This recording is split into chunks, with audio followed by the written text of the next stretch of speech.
Eh, Baik, Om Swastiastu. Di sini kami dari SDG A9 akan mempresentasikan student project tentang penggunaan klinis agen antimuskarinik. Pembahasan akan dilanjutkan oleh teman saya. Kenalkan, nama saya Pandevis Kagen Bebasari dengan 3 digit terakhir 209. Di sini saya akan menjelaskan tentang latar belakang. Obat merupakan bahan yang diatur dengan takaran tertentu yang dapat digunakan secara tepat dan memiliki manfaat untuk mencegah penyakit serta memelihara kesehatan. Berdasarkan Kemenkes, jika salah mengonsumsi obat yang tidak sesuai dengan takaran akan menimbulkan efek yang tidak diinginkan. Antimuskarinik ini merupakan golongan obat antagonis kolinergik dan sangat bertentangan sekali dengan obat agonis kolinergik. Antagonis kolinergik disebut sebagai obat penghambat yang paling bermanfaat sebagai penyekat sinaps muskarinik pada saraf parasimpatis selektif. Pentingnya pemahaman lebih lanjut mengenai antimuskarinik agar tidak menimbulkan efek yang toksik. Sekian dari saya, terima kasih, akan dilanjutkan oleh teman saya. Baik, nama saya Nyoman Amarti Jangrana dengan 3 digit NIM terakhir 212. Pengertian agen antimuskarinik. Antimuskarinik agen atau agen antimuskarinik merupakan kelompok obat yang digunakan dalam penata laksanaan irritable bowel syndrome dan penyakit divertikular. Obat ini juga digunakan dalam Parkinsonisme yang diinduksi, tetapi tidak dapat digunakan dalam Parkinson idiopatik. Adapun berbagai macam jenis antimuskarinik yaitu antropin, sulfat, disikloferin, hidroklorida, senyawa amonium, kuartener, propatelin bromide, dan hoisin butibromida. Baik, selanjutnya akan dilanjutkan oleh teman saya. Baik, selanjutnya farmakokinetik. Keseluruhan terjadinya molekul obat mulai saat masuknya obat ke dalam tubuh hingga keluarnya obat tersebut dari dalam tubuh disebut proses farmakokinetik. Maka dapat dilakukan di berbagai tempat pemberian obat, yaitu pemberian obat dengan bantuan alat cerna atau diminum, oleh otot rangka, kulit atau topikal, paru-paru atau inhalasi. Setelah melalui beberapa dinding, molekul obat tersebut akan masuk ke dalam cairan intravaskuler dan kemudian disebarkan ke seluruh bagian tubuh dan mengalami beberapa proses. Adapun mekanisme farmakokinetik, yang pertama, absorpsi, di mana absorpsi adalah proses pengambilan obat dari permukaan tubuh atau dari tempat-tempat tertentu dalam organ dalam darah. Kemudian yang kedua, distribusi. Distribusi obat merupakan obat yang dihantarkan dari sirkulasi sistemik yang menuju jaringan dan cairan tubuh.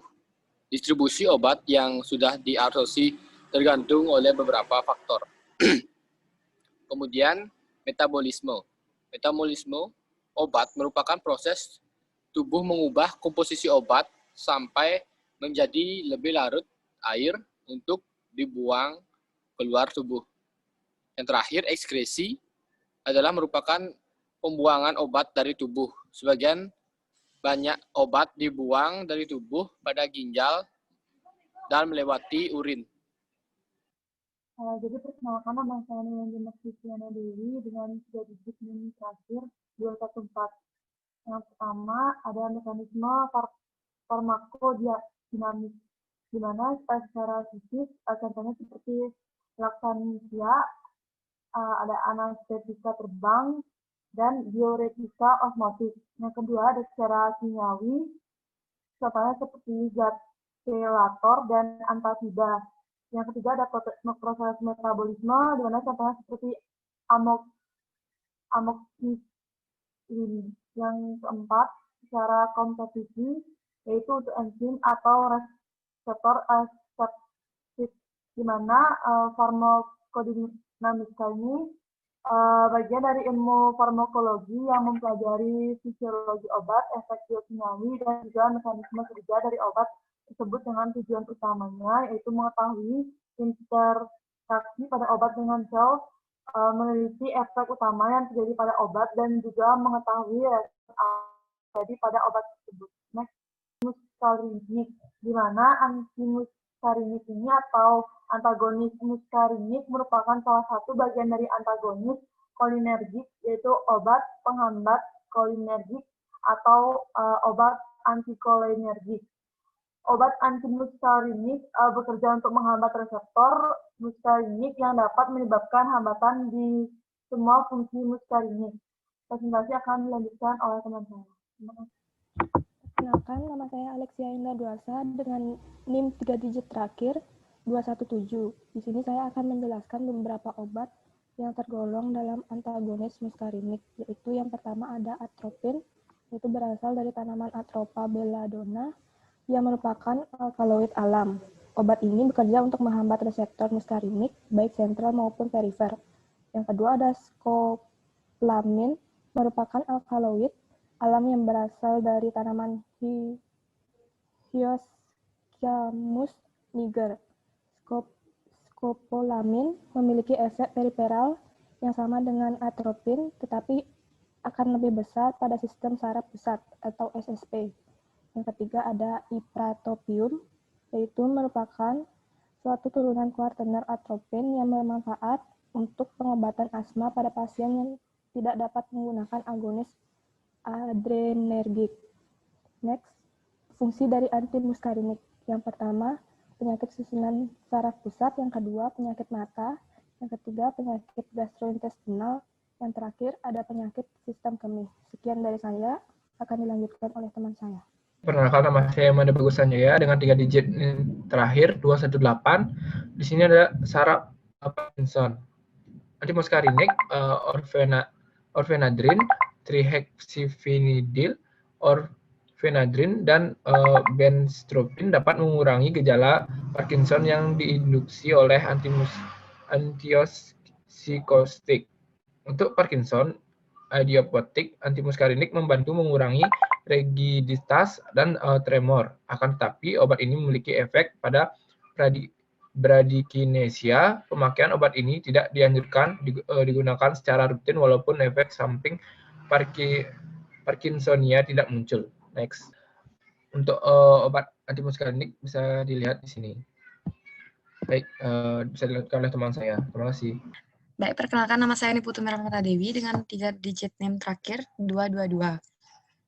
Selanjutnya, pada mata ada gangguan refraktif pada pasien yang tidak kooperatif, misalnya pada anak-anak, memerlukan paralisis siliaris. Pemeriksaan oftalmoskopik retina dipermudah oleh midriasis. Oleh karena itu, antimuskarinik yang diberikan secara topikal sebagai salep mata atau sebagai obat tetes mata sangat membantu dalam pemeriksaan.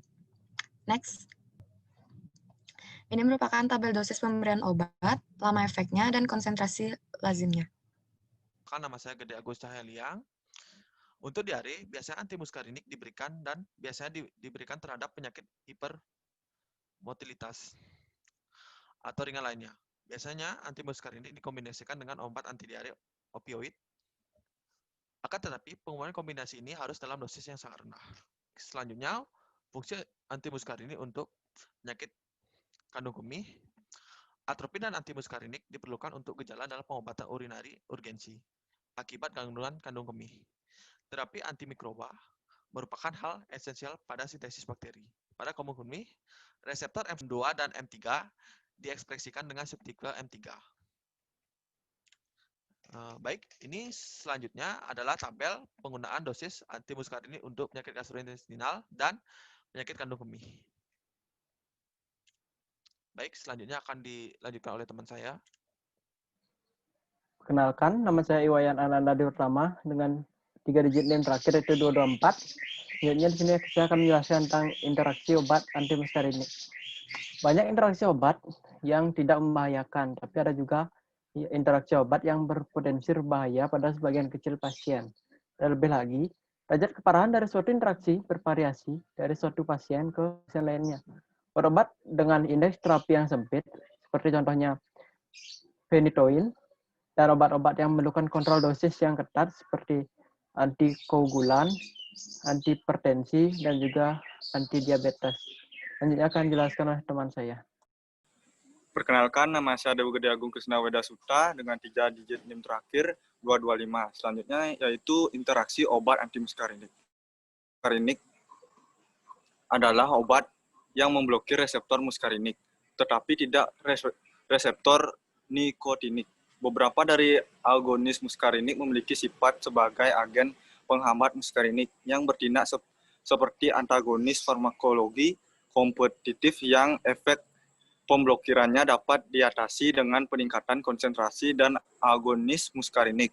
Tindakan perifer dari penghambatan muskarinik sebagian besar dapat diprediksi efek yang berasal dari blokade yang terdiri dari okular, gastrointestinal, genitourinary, dan secretory efek. Selanjutnya akan dijelaskan oleh rekan saya. Perkenalkan, nama saya Komang Hendri Wibawa Pramarta dengan 3 digit NIM terakhir 226. Dalam efek pada sistem saraf pusat terlihat pada konsentrasi terapeutik bersama sedasi, perlambatan gerak penyakit, serta mengurangi beberapa tanda Parkinsonisme. Efek kardiovaskuler pada dosis terapeutik yaitu pada perlambatan awal detak jantung disebabkan oleh efek sentral atau blokade penghambatan reseptor muskarinik presinaptik pada ujung saraf vagus. Selanjutnya diikuti terjadinya takikardia dan penurunan atrioventikular. Next. Interaksi obat antimuskarinik pada makanan. Yang pertama, obat antimuskarinik bekerja pada reseptor muskarinik dalam sistem saraf dan perifer dengan menghambat respon asetikolin secara kompetitif. Yang kedua, berikut contoh dari obat-obat ini seperti atropin dan scopolamin. Adapun beberapa interaksi obat antimuskarinik pada makanan seperti makanan tidak melewati proses pencernaan dari oris dikarenakan kurangnya produksi saliva, menyebabkan gerak perisaltik pada esofagus tidak berjalan normal dan terganggunya motilasi pada kolon. Akan menyampaikan materi mengenai efek samping dari penggunaan obat antimuskarinik. Sebelumnya, perkenalkan saya Nilo Ketut Edi Darmayanti dengan 3 digit NIM terakhir 228.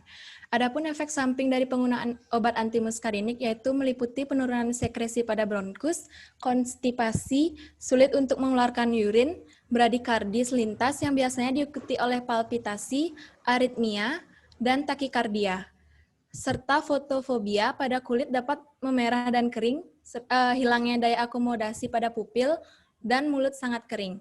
Pernah dilaporkan saat penggunaannya terjadi fibrilasi atrial, dan adapun efek samping yang jarang terjadi pada penggunaan obat antimuskarinik ini yaitu meliputi mual, muntah, kebingungan pada lansia, rasa gamang dan pusing, serta glaukoma sudut sempit yang jarang terjadi. Sekian yang dapat saya sampaikan, untuk selanjutnya akan dilanjutkan oleh rekan saya. Terima kasih. Perkenalkan, nama saya Nida Firhan dengan 3 digit NIM terakhir 231.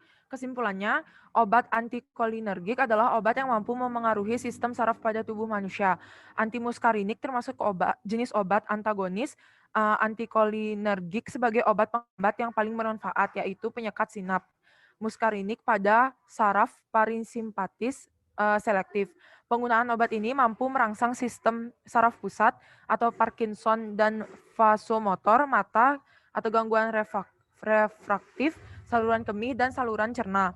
Contoh obat yang paling efektif pada jenis antagonis kolinergik ini adalah antropin, ipratropium, scopolamin, dan oksibutin. Next. Dalam penggunaan obat antimuskarinik diharapkan untuk menggunakan dosis yang sesuai dengan jenis penyakit. Jika melebihi dari dosis yang sesuai, maka akan menimbulkan efek yang toksik.